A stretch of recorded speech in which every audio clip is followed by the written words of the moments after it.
छात्रों, आप सबको मेरा नमस्कार। मैं रामकृष्ण हूँ। आज मैं शब्द शुद्धिकरण के बारे में बताऊंगा। जब हम बोलते समय या लिखते समय शब्दों का प्रयोग करते हैं, शब्दों से ही वाक्य बनते हैं। अगर शब्द ही गलत है तो वाक्य गलत हो ही जाता है, तब आपको परीक्षा में अच्छे अंक नहीं मिलते। और बोलते समय भी अगर आपके शब्दों में गलतियाँ हैं या त्रुटियाँ हैं तो आपकी भाषा की सुंदरता बिगड़ जाती है और परीक्षा में आपको अच्छे अंक नहीं मिलते। इसलिए किसी भी भाषा में शब्दों का उच्चारण और उसकी लिखावट ठीक होनी चाहिए। इसलिए मैं आज आपको शब्द कैसे लिखा जाता है और शब्द लिखते समय कहाँ कहाँ गलतियाँ होती है उसके बारे में बताने वाला हूँ। छात्रों, शब्द शुद्धिकरण करने क्यों शब्द में गलतियाँ होती है उसके बारे में हम देखेंगे। अनपढ़ लोगों से गलती ज़्यादा होती है। जो पढ़े लिखे नहीं होते, गंवार होते हैं, उन्हें उच्चारण दोष के कारण उनमें ज़्यादातर गलतियाँ होती है। ग्रामीण क्षेत्र के प्रभाव के कारण उच्चारण गलत होता है, इसे लिखते समय गलत लिखते हैं। और ಹಿಂದಿಯಲ್ಲಂತೂ ಬಹಳ ಇಂಪಾರ್ಟೆಂಟ್ ಇದು. ಯಾಕೆ ಅಂದರೆ ಹಿಂದಿ ಎಷ್ಟು ಸುಂದರವಾದ ಭಾಷೆ ಅಂದರೆ ಯಾವ ರೀತಿ ನಾವು ಉಚ್ಚಾರಣೆ ಮಾಡ್ತೀವಿ ಅದೇ ರೀತಿ ಬರಿತೀವಿ. अगर हमारा उच्चारण गलत है तो लिखते समय हम गलत ही लिखेंगे. ಈಗ ನಾವೇನಾದ್ರೂ ಹೈ ಅಂತ ಹೇಳೋ ಬದಲು ಐ ಅಂತ ಹೇಳಿದರೆ ಐ ಅಂತಲೇ ಬರೆದ್ಬಿಡ್ತೀವಿ. ಈಗ ಸಾದರ್ ಹೇಳೋ ಬದಲು ಸಾಧರ್ ಅಂದರೆ ಸಾಧ ಮಹಾಪ್ರಾಣ. ಈಗ ಧ್ಯಾನ್ ದೀಜಿಯೆ ಅಂದರೆ ಧ್ಯಾನ್ ಅಂದರೆ ದಾಲ್ ಅಲ್ಪ ಪ್ರಾಣ ಬರೆದ್ಬಿಡ್ತೀವಿ. ध्यान बरीಬೇಕು महाप्राण. सो उच्चारण ठीक होना है. व्यंजन संबंधी अशुद्धियाँ कुछ लोग करते हैं. ವ್ಯಂಜನದಲ್ಲಿ ಅಂದರೆ ನಾವು ಅಲ್ಪ ಪ್ರಾಣ ಇದ್ದರೆ ಮಹಾಪ್ರಾಣ ಹೇಳೋದು, ಮಹಾಪ್ರಾಣ ಇದ್ದರೆ ಅಲ್ಪ ಪ್ರಾಣ. ಈಗ ಹಕ್ಕಿ ಅಕ್ಕಿ ಅಂತ ಕನ್ನಡದಲ್ಲೆಲ್ಲ ಇದೆಯಲ್ಲ, ಅದೇ ಥರ. ಹ್ರಸ್ವ ಸ್ವರ ದೀರ್ಘ ಸ್ವರಕ್ಕೆ ಅಶುದ್ಧಿಯ ಜ್ಯಾದಾ ಹೋತಿ ಹೇ.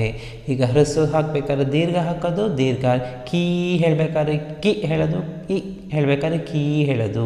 ಈಕಾರ ಅಂತ ಊಕಾರ ಅಂತ ಅದರಲ್ಲೆಲ್ಲ ಮಿಸ್ಟೇಕ್ಸ್ಗಳಾಗ್ಬೋದು.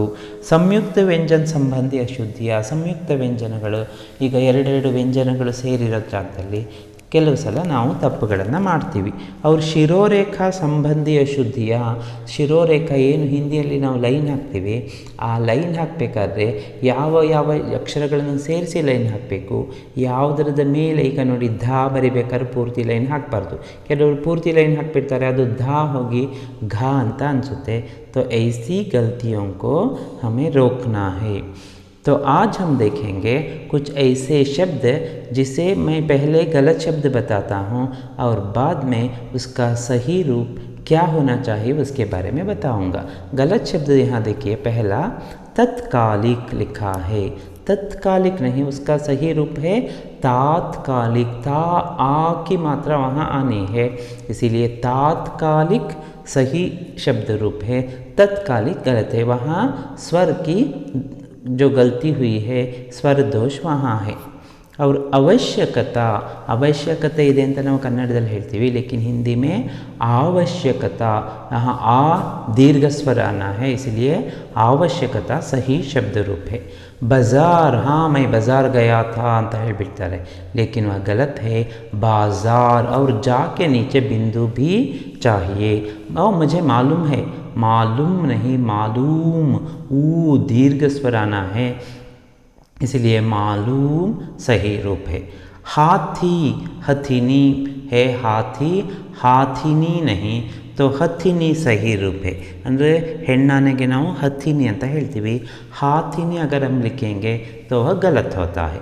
अतिथि नहीं, अतिथि, अतिथि थी ह्रस्व आना है, दीर्घ नहीं. इसे हम छोटी ई की मात्रा कहते हैं, अतिथि. ಅದರಲ್ಲಿ ಕೆಲವರು ಅತಿಥಿ ಹೇಳಿಬಿಡ್ತಾರೆ. ಥಾ ಫಸ್ಟ್ ಮಹಾಪ್ರಾಣ ಮತ್ತು ಅಲ್ಪ ಪ್ರಾಣ, लेकिन अतिथि सही रूप है.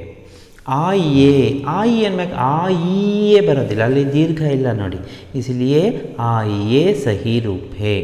क्योंकि, क्योंकि ಅನ್ಬೇಕಾದ್ರೆ ಕೀ ಬರಬಾರ್ದು, ಕ್योंकि ನೋಡಿ ಯಾವ ಕಿ ಏನೆಂದರೆ ಅಂತ ಬರುತ್ತಲ್ಲ, ಕ್ಯೋಂಕಿ अनबेकार छोटी ई की मात्रा की का प्रयोग होना है।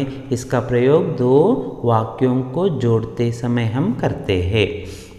निवासियों को निवासी बरीಬೇಕಾದ್ರೆ बड़ी की मात्रा इरुत्ते। जब उसका बहुवचन रूप हम करते हैं तो छोटी की मात्रा होनी चाहिए। बड़ी की मात्रा है ना निवासी, निवासियों को बड़ी की मात्रा से छोटी की मात्रा में करके यो और बिंदु ಕೊಡಬೇಕಾಗುತ್ತೆ। ನಿವಾಸಿಯೋं को सही रूप है। परिवार ಅಲ್ಲ ನೋಡಿ, परिवार ಅಂತ ಹೇಳಬೇಕು। ಅದನ್ನು परी दीर्घ रा बड़ी की मात्रा बरतरे वह गलत हो जाता है, इसलिए परिवार सही रूप है।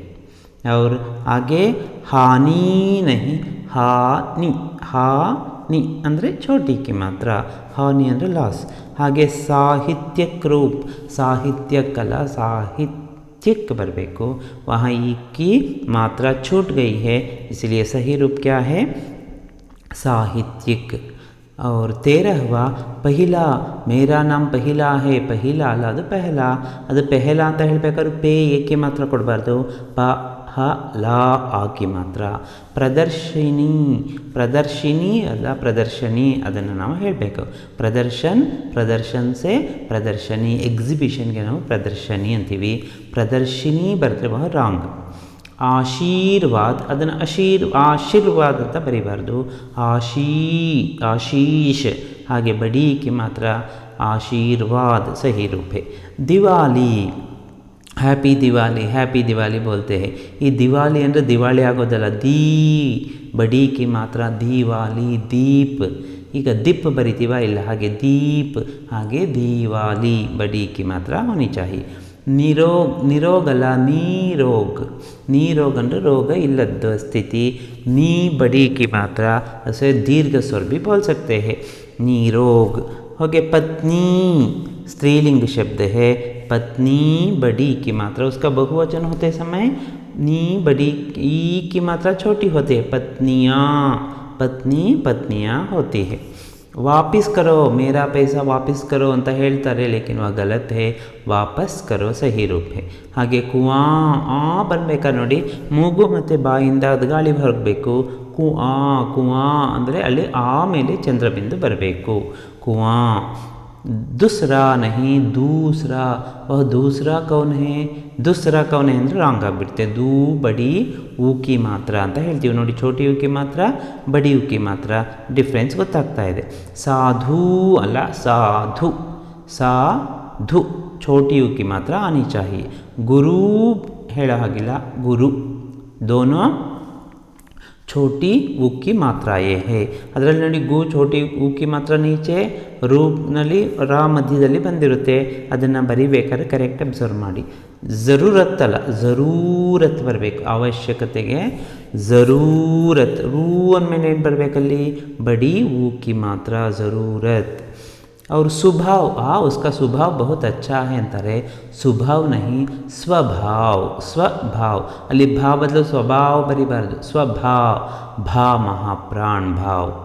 ಹಾಗೆ कार्यक्रम, आपके घर का कार्यक्रम ಅಲ್ಲ कार्यक्रम, कार्य ರ ಆಧಾತ है, ಮತ್ತು ಕಾರ್ಯನಲ್ಲಿ ನೋಡಿ ಕಾರ್ಯ ರ ಮೊದಲು ಬರೋದ್ರಿಂದ ಯಾ ಮೇಲೆ ಹೋಗಬೇಕು, ಕಾರ್ಯ ರ ಯ ಅಂದರೆ ಯಾ ಮೇಲೆ ರಾ ಹೋಗ್ತಾ ಇದೆ। ಅದೇ ನೋಡಿ ಕ್ರಮ್ ಅನ್ಬೇಕಾದ್ರೆ ಕ ಆದಮೇಲೆ ರಾ ಬರೋದ್ರಿಂದ ಕಾ ಕೆಳಗಡೆ ರಾಕಿ ಮಾತ್ರ ಬರ್ತಾ ಇದೆ, ಎರಡೂ ರಾಕಿ ಮಾತ್ರನೇ, ಒಂದು ಮೇಲೆ ಹೋಗಿದೆ ಒಂದು ಕಾರ್ಯಗೆ ಮೊದಲು ರಾಕಿ ಮಾತ್ರ ಬಂದರೆ ಅದು ಮೇಲೆ ಹೋಗುತ್ತೆ, ಹಾಗೆ ಕೊನೆಗೆ ರಾಕಿ ಮಾತ್ರ ಬಂದರೆ ಅದು ಕೆಳಗಡೆ ಬರುತ್ತೆ। ಕಾರ್ಯ ರ ಯ, ಅದಕ್ಕೆ रा की मात्रा ऊपर गई, और क्रम में का के बाद रा की मात्रा आई है, इसलिए का रा का उच्चारण बाद में होने के कारण का के नीचे रा की मात्रा लगती है। कार्यक्रम। बन, बन में हम घूमते हैं, बन अಲ್ಲ ಅದು एक्चुअली वन। ಹಿಂದುओं को वो ಅಂತ ಬಂದಾಗ ನಿಮಗೆ वो ವಾ वो ಆಗುತ್ತೆ, ಆ್ಯಕ್ಚುಲಿ ಅದು ಓ ಅಂದರೆ ಓ ಸ್ವರ ಬರಿಬೇಕು, ವ್ಯಂಜನ ಬರೆದು ಓಕೆ ಮಾತ್ರ ಹಾಕಬಾರ್ದು। ಹಿಂದುओं को ತುಫಾನ್ ಅಲ್ಲ, ಬಿರುಗಾಳಿಗೇನು ತುಫಾನ್ ಅಲ್ಲ ತೂಫಾನ್ ಬರಬೇಕಾಗುತ್ತೆ। ಇಸ್ತ್ರಿ, ಈಗ ಕೆಲವರು ಏನು ಮುಖ ಸುಕ್ ಅಂತ ಹೇಳ್ತಾರೆ, ಈಸಿಯಾಗಿ ಹೇಳೋದಕ್ಕಾಗಲಿ ಅಂಥೇಳಿ. ವ್ಯಂಜನ ಕಷ್ಟ ಆಗುತ್ತೆ ಅಂದರೆ ಅದಕ್ಕೊಂದು ಸ್ವರನ ಆ್ಯಡ್ ಮಾಡಿ ಹೇಳ್ತಾರೆ. ಇಸ್ಕೂಲ್ ಇಸ್ತ್ರಿ ಅಂತ ಹೇಳ್ತಾರೆ, ಇಲ್ಲಿ ಇಸ್ಕೂಲ್ ಇಸ್ತ್ರಿ ಹೇಳಬಾರ್ದು, ಸ್ಕೂಲ್ ಸ್ತ್ರೀ ಅಂತ ಹೇಳಬೇಕು. ಈ ಅನ್ನೋ ಸ್ವರನ ಆ್ಯಡ್ ಮಾಡಬಾರ್ದು. ನೆಕ್ಸ್ಟ್ ಆಕ್ರಮಣ, ಅದು ಆಕ್ರಮಣ ಅಲ್ಲ ನೋಡಿ, ಕೃ ಅಂದ್ರೆ ರಕಿ ಮಾತ್ರ, ಕ್ರ ಅಂದ್ರೆ ರಾಕಿ ಮಾತ್ರ. ಆಕ್ರಮಣ್ ಗಲತ್ ಪ್ರಯೋಗ ಹೇ, ಆಕ್ರಮಣ್ ಗಲತ್, ಆಕ್ರಮಣ್ ಸಹಿ ಪ್ರಯೋಗ. ಕ್ರ ಅಂದ್ಕೊಳ್ಳೆ ಏನಾಯಿತು, ಕ ರ ಲೇಟಾಗಿ ಬಂದ್ರಿಂದ ಕಾಕೆ ನೀಚೆ, ರಾಕಿ ಮಾತ್ರ ಆಕ್ರಮಣ್. ಹಾಗೆ ತೃತೀಯ ಬಂದಾಗ ಋಕಿ ಮಾತ್ರ, ಅದಕ್ಕೋಸ್ಕರವಾಗಿ ಏನು ಮಾಡಿ ತಾ ಬರೆದು ಋಕಿ ಮಾತ್ರ ನೀಚೆ ಲಗ್ತಿ ಹೇ. ತ್ರೀ ಬರೆದು ಅದಕ್ಕೆ ತ್ರ ಬರೆದು ಅದಕ್ಕೆ ಈಕಿ ಮಾತ್ರ ತೃತೀಯ ಮಾಡೋದು ರಾಂಗ್. ಹಾಗೆ ಪೈತೃಕ್ ಸಂಪತ್ತಿ ಅಂತ ಹೇಳ್ತಾರೆ, ತಂದೆಯಿಂದ ಬಂದಿದ್ದು ಪೈತೃಕ್, ಪೈತೃಕ್ ಅಲ್ಲ. ಸೊ ಋಕಿ ಮಾತ್ರ ಪೈತೃಕ್ ಸಂಪತ್ತಿ. ಶೃಂಗಾರ ಅಲ್ಲ, ಅದು ಶ್ರು ಅಂದರೆ ಋ. ನೋಡಿ ಹಿಂದಿನಲ್ಲಿ ವೆರಿ ಸಿಂಪಲ್, ಏನು ಯಾವುದೇ ವ್ಯಂಜನ ಆಗಲಿ ಅದ್ರ ಜೊತೆ ಬರೋ ಮಾತ್ರಗಳೇನಿರುತ್ತಲ್ಲ ಅದು ಯಾವ ಸ್ವರವನ್ನು ಉಚ್ಚಾರಣೆ ಮಾಡ್ತಿರುತ್ತಲ್ಲ ಅದರದ್ದು ಮಾತ್ರ ಬರುತ್ತೆ. Very simple. ಪೈತೃಕ್ ಋ ಬರೋದ್ರಿಂದ ಋಕಿ ಮಾತ್ರ ಪೈತೃಕ್ ಸಂಪತ್ತಿ. ಶ್ರು ಶ ಋಕಿ ಮಾತ್ರ ಶೃಂಗಾರ್. ಮಾತೃ ಋಕಿ ಮಾತ್ರ ಮಾತೃಭೂಮಿ. ಇದು ಬದಲು ಏನಾಗುತ್ತೆ, ಮಾತೃಭೂಮಿ ಆಗಿಬಿಡುತ್ತೆ, ರಾಂಗ್. ಅವ್ರ ಭಾಷಾ एकवचन स्त्रीलिंग शब्द, बहुवचन होते समय उसके सामने ये लिख कर हम चंद्र बिंदु लगाते हैं. भाषा भाषाएं, माता माताएं. ये बर्ದು ಮೇಲೆ ಏಕೆ ಮಾತ್ರ ಕೊಡಬಾರ್ದು, ಯಾ ಬರ್ದು ಏಕೆ ಮಾತ್ರ ಕೊಡಬಾರ್ದು. ಲಡಾಯಿ ಬಂದ್ಬೇಕಾದ್ರೆ ಯಾ ಬಂದು ಈಕೆ ಮಾತ್ರ ರಾಂಗ್, ಲಡಾಯಿ. ಔಗುಣ್ ಅದು ಆ್ಯಕ್ಚುಲಿ ಅದೇನೋ ಅವಗುಣ್ ಅನ್ನೋದು ಕರೆಕ್ಟ್ ಫಾರ್ಮ್. ಬಹುತ್ ಪ್ಯಾರ್ ಕರ್ತಾ ಹೂँ, ಬಹುತ್ ಅಲ್ಲ ಅದು ಬಹುತ್. ಇದೆಲ್ಲ ನೋಡಿ ಗ್ರಾಮೀಣ ಪ್ರದೇಶದಿಂದಾಗಿ ಆ ಇನ್ಫ್ಲೂಯೆನ್ಸ್ ಆಗಿ ಆ ಥರ ಬಂದುಬಿಟ್ಟಿರುತ್ತೆ. ಅದೇನು ನಾವು ಸರಿಯಾಗಿ ಬರೀಬೇಕಾದ್ರೆ ನಾವು ಬಹುತ್ ಬರಿಬೇಕು. ದುನಿಯಾ ಅಂತ ಇಲ್ಲಿ ನಾವು ಮೂಗಲ್ಲಿ ಗಾಳಿ ಬಳಸೋ ಅಗತ್ಯ ಇಲ್ಲ, ದುನಿಯಾ ಅಷ್ಟೇ. ಅಲ್ಲಿ ದುನಿಯಾ ಅಂತ ಕೆಲವರು ಹೇಳಬೇಕಾದ್ರೆ ಹೇಳಿಬಿಡ್ತಾರೆ, ಹಿಂದಿನಲ್ಲಿ ಡಾಟ್ಗಳು ಇಂಪಾರ್ಟೆಂಟ್ ಅಂತೇಳಿ ದುನಿಯಾ ಅಂತಾರೆ. ಲೇಕಿನ್ ವಹ ಗಲತ್ ಹೇ, ದುನಿಯಾ ಠೀಕ್ ಹೇ, ಮೇರಿ ದುನಿಯಾ. ಹಾಗೆ ಕರ್ಕೆ ನಾನು ಕರೆಕ್ಟ್ ಹಿಂದಿ, ಕರ್ಕೆ ಆತಾ ಹೂँ, ಕರ್ಕೆ ಅಲ್ಲಿ ಮೂಗಿನಿಂದ ಗಾಳಿ ಬರಬಾರ್ದು. कुछ लोग ऐसा प्रयोग करते हैं बोलते समय, इसीलिए जैसा उच्चारण वैसे लिखते हैं ना, इसलिए करके बिंदु दे देते हैं. लेकिन बिंदु की कोई आवश्यकता नहीं, कोई ज़रूरत नहीं, इसलिए आपको करके ही सही है. ಅಂಧ ನೋಡಿ, ಅಂಧ ಇಲ್ಲಿ ಮೂಗು ಮತ್ತು ಬಾಯಿಂದ ಗಾಳಿ ಬರಲ್ಲ, ಅಂಧ ಅಂಕಿ ಮಾತ್ರ ಬರುತ್ತೆ. ಅದಕ್ಕೆ ಚಂದ್ರಬಿಂದು ಕಿ ಜಗ आपको सिर्फ बिंदु लगानी है. ಅಂಧ ಅಂದರೆ ಬ್ಲೈಂಡ್. ನಿಸ್ವಾರ್ಥ ನೋಡಿ ಅಲ್ಲಿ ವಿಸರ್ಗ ನಿಸ್ವಾರ್ಥ ಬರಬೇಕು. ಕೆಲವು ಸಲ ಇದನ್ನು ಯೂಸ್ ಮಾಡ್ತಾರೆ, ಅದು ತುಂಬ ಪರ್ಟಿಕ್ಯುಲರಾಗಿ ನಿಸ್ವಾರ್ಥ ಅನ್ನೋದು ಸರಿಯಾಗುತ್ತೆ. ನಹಿ ಬಂದಾಗ ಯಾವಾಗಲೂ ನೆನ್ಪಿಟ್ಕೊಳ್ಳಿ, ಹೀಗೆ ऊपर एक बिंदु लगती है. ಮೈ ಅಂದಾಗ ಮೈ ऊपर एक बिंदु लगती है. ಯಾಕಂದರೆ ಅಲ್ಲಿ ಮೂಗಿನಿಂದ ಗಾಳಿ ಬರುತ್ತೆ. ನಹಿ ನೀವು ಉಚ್ಚಾರಣೆ ಮಾಡಿ, ನಹಿ ಅಲ್ಲ ನಹಿ. ಅಲ್ಲಿ ಮೂಗಿನಿಂದ ಗಾಳಿ ಬರ್ತಾ ಇದೆ ಅಂದ್ರೆ ಅರ್ಥ ಏನು, ವಹಾ ಅನುಸ್ವಾರ್ ಕಿ ಅವಶ್ಯಕತಾ ಹೇ. ನಹಿ. ಹೋಂಗೆ ಅಲ್ಲ, ಹೋಂಗೆ. ಹೋ ಬಿಂದು ಮತ್ತು ಗ ಏಕೆ ಮಾತ್ರ, ಹೋಂಗೆ. ಹಾಗೆ ಆಂದೋಲನ್, ಇಲ್ಲಿ ಮೂಗಿನ ಅವಶ್ಯಕತೆ ಇಲ್ಲ. ಚಂದ್ರಬಿಂದು ನಹಿ ಬಾಯಿ ಮತ್ತು ಮೂಗಿನಿಂದ ಹೇಳೋದು ಬೇಕಿಲ್ಲ, ಸಿರ್ಫ್ ಅನುಸ್ವಾರ್ ಕಾಫಿ ಹೇ ಮೂಗಿನಿಂದ. ಆಂದೋಲನ್ ಸಹಿ ರೂಪ್ ಹೇ.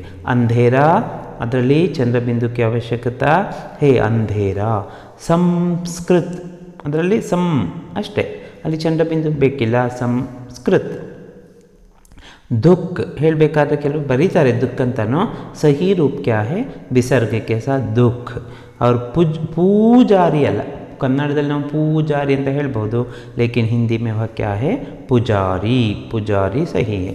झूठ बोलते हो, झूठ ठा महाप्राण, यहाँ झूठ अल्प प्राण नहीं, ठा महाप्राण आना है. झूठ दोनों महाप्राण है.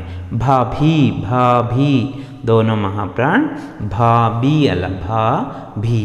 ಹಾಗೆ ಕಲ್ಯಾಣ, आपका कल्याण हो, रांग. कल्याण, न ट ठ ड ढ न, कल्याण। व्रत, व्रत करते हैं, व्रत नहीं व्रत करते हैं। व्यापार, आपका व्यापार कैसे चल रहा है, व्यापार अल्ला दो व्यापार। आगे आदर्श बोलते समय यहाँ श आना है, शा नहीं, आदर्श सही रूप है। ಹಾಗೆ ನಿಷ್ಕಪಟ್ ಶಾ ನೋಡಿ, ಮಹಾಪ್ರಾಣ ಶಾ ಶಾ, ಅದಕ್ಕೋಸ್ಕರವಾಗಿ ನಿಷ್ಕಪಟ್ ಇಲ್ಲಿ ತಪ್ಪಾಗಿದೆ ನೋಡಿ. ಮನುಷ್ಯ ಅದರಲ್ಲೂ ಸೇಮ್ ಶ ಅಲ್ಲ ಶಾ ಬರಬೇಕು. ಹಾಗೆ ಶೀರ್ಷಕಲ್ಲೂ ಶಾ ಮತ್ತು ಎರಡನೇದು ಶಾ ಆಗಬೇಕಾಗುತ್ತೆ, ಶೀರ್ಷಕ್। ಹಾಗೆ पांडुलिपि, पहले इस प्रकार लिखते थे पांडु, अल्ली ना आधा लिख कर क्या करते थे, यहाँ शब्द का निर्माण करते थे, लेकिन यहाँ अब उस ऐसी प्रथा नहीं है। हम क्या लिखते हैं, अनुस्वार लिखते हैं, पांडुलिपि। हिंदी लिखते समय भी बहुत सारे लोग आज भी इसी प्रकार लिखते हैं, लेकिन ना आधा लिखने की ज़रूरत नहीं है। पहले त त द ध के लिए ना आधा लिखते थे, प प ब भ म के लिए माँ आधा लिखते थे, ट ठ ड ढ के लिए ना आधा लिखते थे, लेकिन अब सबके लिए, सभी व्यंजनों के लिए बिंदु ही लगती है। हिंदी के ऊपर भी हमें अनुस्वार द बड़ी की मात्रा हिंदी लिखनी है। उपलक्ष्य अल्लाह उपलक्ष्य में, उपलक्ष्य होना है। स्वास्थ्य अल्लाह स्वास्थ्य, स्वास्थ्य देखिए यहाँ संयुक्त व्यंजन स आधा, वा आ की मात्रा, स आधा, था महाप्राण आधा, और या स्वास्थ्य। राजाभिषेक नहीं, राज्याभिषेक। नरक, ओ तो नरक में है, नरक नहीं नरक। निष्ठा,ष्ठा देखिए उच्चारण ठीक है तो आप ठा महाप्राण लिखेंगे, निष्ठा। चिन्ह, ये चिन्ह है, चिन्ह अल्लाह चिन्ह अंದಾಗ हा पहले ना बाद में, हा बರೆದು ಹಲಂತ ಕೊಟ್ಟು ನಾ ಬರೀರಿ, वह सही रूप है। श्मशान, शमशान अल्लाह तो श्मशान, शमशान घाट अंತಾರೆ, लेकिन वह गलत है, श्मशान ठीक है। अत्याधिक नहीं, अधिक, अति प्लस अधिक, अत्यधिक सही रूप है। ऐक्यता अಲ್ಲ, ಇಲ್ಲಿ ಏಕತಾ, ಐಕ್ಯ ಬೇರೆ, ಏಕ ಬೇರೆ, ಏಕತಾ ಬೇರೆ, ಇಲ್ಲಿ ಏಕತಾ ಬರಬೇಕು। ಇಲ್ಲಿ ಏಕತಾ ಮತ್ತು ಐಕ್ಯ ಎರಡು ಸೇರಿಸಿ ಐಕ್ಯತಾ ಅಂತ ಹೊಸ ವರ್ಡ್ ಕಾಯಿನ್ ಮಾಡೋದು ತಪ್ಪು, ಐಕ್ಯತಾ गलत प्रयोग है, इसलिए सही रूप है ಏಕತಾ ಅಥವಾ ಐಕ್ಯ ಹೇಳಬೇಕು। ದರಿದ್ರತಾ, ಅಲ್ಲಿ ನೋಡಿ ದರಿದ್ರತಾಗೆ ದಾರಿದ್ರತಾ ಅಂತ ಹೇಳ್ತಾರೆ, वो दारिद्र्य ಅದು ಬೇರೆ वर्ड, दरिद्रता अलग शब्द है। हमारे लिए दरिद्रता लेना है या दारिद्र्य लेना है। पूज्य सही रूप है, पूज्य प्लस पूजनीय से पूजनीय लिखते हैं, लेकिन वह गलत है, पूजनीय नहीं तो पूज्य, पूज्य पिताजी या पूजनीय पिताजी वैसे लिखना है। पूज्य मत नीय से ಹೊಸ वर्ड पूजनीय लिखने की ज़रूरत नहीं है, वह गलत है। गायकी कन्नड़ में सही है, गायका गायकी, लेकिन हिंदी में गायक गायिका, नायक नायिका, नर्तक नर्तिका वैसे आता है। छठ ಈಗ ಪಾಂಚವಾ ಬಂದ್ಬಿಟ್ಟು ಸಾತ್ವಾ, ಆಠವಾ, ನವವಾ ಹಾಗೆ ಛಠವಾ ಅಂತ ಹೇಳ್ತಾರೆ, ಲೇಕಿನ್ ವಹ ಗಲತ್ है। ಛಠ ಛೇಗೇನು ಛಠ, ಛಠ ಅಂದರೆ ಸಿಕ್ಸ್ತ್ ಅಂತ। ಬಿಲ್ಕುಲ್ ಅದನ್ನು ನಾವು ಲಾ ಅರ್ಥ ಬರಿತೀವಿ, ಬಿಲ್ಕುಲ್ ಅಲ್ಲ ಬಿಲ್ಕುಲ್ ಅಂದರೆ ಲಾ ಹಾಫ್ बिल्कुल आगुते। तो दोस्तों और मेरे छात्रों, अब आपको पता चला है कि वाक्य में शब्दों का महत्व ज़्यादा होता है, इसलिए शब्द लिखते समय, उच्चारण करते समय सही रूप से करें तो आपकी हिंदी अच्छी होगी और परीक्षा में आपको अच्छे अंक मिलेंगे। सुनने के लिए आप सबको धन्यवाद।